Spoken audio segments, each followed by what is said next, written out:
Welcome back to my podcast, everyone. Thank you so much for tuning in once again. If this is your first time here, welcome.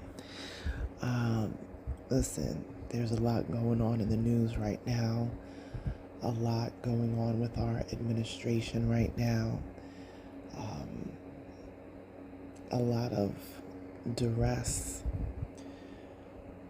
just in life in general. But I wanted to kind of zoom in on this one story that's happening right now and just kind of have a little chat about the importance of the company that you keep. You know, many of you have seen the story now for the past 4 days. Nolan Xavier Wells. This is a young man who I believe he was 18, rising football star in his college. He went missing on the 4th of July, hanging with a bunch of his friends. They went out on a boat to a more remote island where a lot of people were hanging out for the holiday. And unfortunately, sadly, he did not return home. There are many questions that have been raised. What happened? There are videos floating around, social media, talking about there was a disagreement among the friends, and just a lot of unconfirmed noise that's happening. I know a lot of you may know by now, his body was recovered and identified by his family. And it is absolutely sad to me when things like this happen. I don't always comment on every story and every scenario that goes down like this, but it's truly sad. But we've seen other stories similar to this, friends hanging out, going on vacation, they're on a holiday in a different country or whatever, and something happens, whatever it is, whether it's a drowning, a disagreement that led to a fight or whatever, and one of the young people turns up missing or has lost their life, and it continues to go on. We have to be careful with the company that we keep. I don't know the other individuals involved in this or the young man who sadly lost his life. But one thing that is very clear to me is that we have to be more vigilant about our surroundings. We have to be more vigilant about the people that we call our friends. If my friend was missing, we went on a boat trip, went to an island to hang out.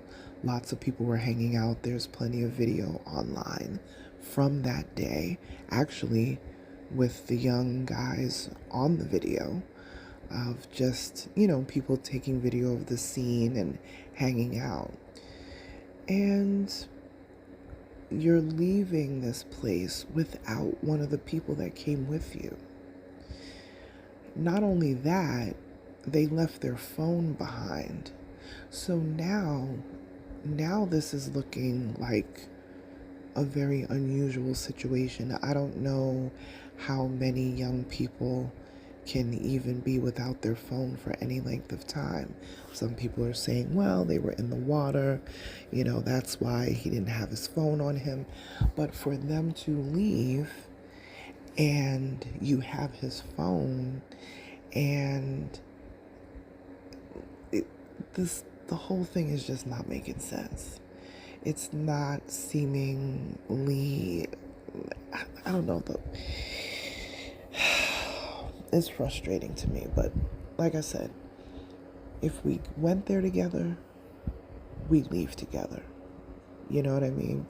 And yes, I've gone out to places, whether on vacation or back in the day to the club or whatever, and you're looking for all parties that you traveled with. You know, I was often the designated driver, and I'm looking for everybody. And I've had situations where people that I came with said, "Oh, I'm going to stay back. This person's going to drive me home." And then, listen, I've gotten into a couple of pretty bad arguments. Being out, two that I can think of off the top of my head, where I got into two, like, verbal verbal matches with friends demanding that they come with me. One of them, she might listen to this. She knows who she is. I grabbed her purse and I said, "Well, I have your ID and your keys," which is what made her get angry, you know. But she was in the car and we were on the way home.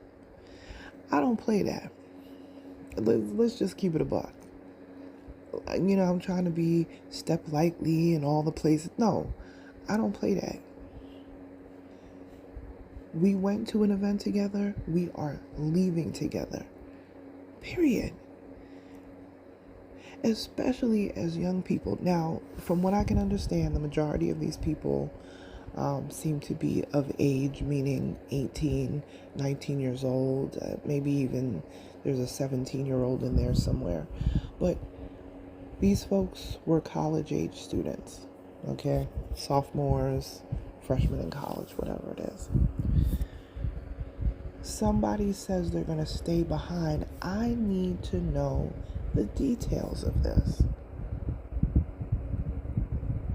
Do you have your phone with you? People are saying, "Oh, they didn't have service on the island." There were literally dozens of people all around on their boats, their yachts, in the water. There's plenty of video online of from random people that were there at the same time that actually caught the young guys on their video. They're not thinking anything of it. They're just videotaping the scene from their boat, not realizing that they're catching literally the last videos of this young man alive. And how devastating for these parents for a body to be identified positively as their son just a couple days later. This is outrageous to me. Maybe there was an argument. Maybe somebody got pushed into the water. I don't know if these folks know how to swim. I don't know. All I'm saying is to leave without, this is supposed to be your friend, to return from a day trip such as this without your friend, and then to give his mother or parents his phone. And you don't know what happened. He was talking to this girl. There's all these different things floating around. All these different theories and all of that. All of this is alleged. All I know is we went back home and we came back one less person. And no one seems to have deep details as to what has gone down. And what's more disturbing is that, you know, the internet is always going to do its thing. These other young men who were with him have all either deleted their social medias or they have privatized their social medias, either way. And reports are now coming up that they have retained their own lawyers. What is going on? Is what I need to know. So maybe law enforcement is holding on to the details of things to do a proper investigation. But what I don't like is, yes, this is happening and people are retaining their own counsel and, all these different things. But I don't like the way this is going, because they widely shared pictures of this young man, Nolan Wells, with his friends flanked on either side of him on the boat. This is literally one of the last pictures that his family will have of him. Okay? And now, here we are 4 days later, and these pictures they're starting to show up online with the other young men who are in the picture with their faces blurred out. Why? Again, I'm not sure of all the ages of these folks, but from what I understand, I know Nolan Wells is 18, and he was turning 19, I believe, later on in the summer. And he was a sophomore in college and on a football team. Said to be a very nice guy, could light up a room. These are all the things that you read about him as of right now. It doesn't sit right at all. I'm sure autopsy is being done to see if there was any, adverse things.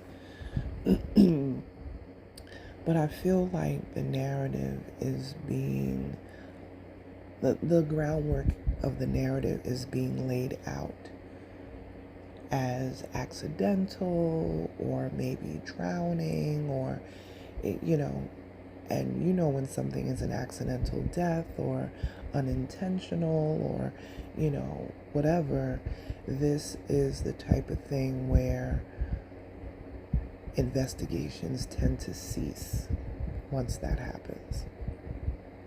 And as I said, I think it was yesterday I posted, the lack of sleep that those other young men would get, the lack of sleep that those parents of those other young men would get would astound you. Because I'm going to be like a nightmare. Because I'm asking questions. Because all of your kids came back and my son did not. Somebody had to have seen something. This island off the coast of Mississippi is an uninhabited island. There's no facilities on the island or anything like that. But it is a place where people do go and pull up with their yachts, boats, and this sort of thing. Okay? There were a lot of people on that island on 4th of July. And that is proven through video from other citizens, locals. Okay? Somebody saw something. Somebody saw something.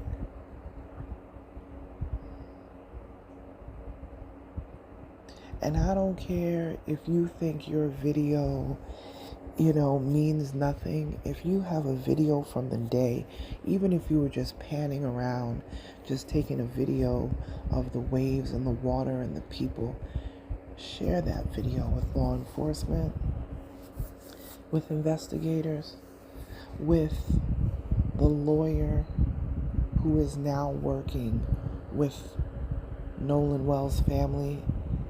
I thank God every day for Ben Crump.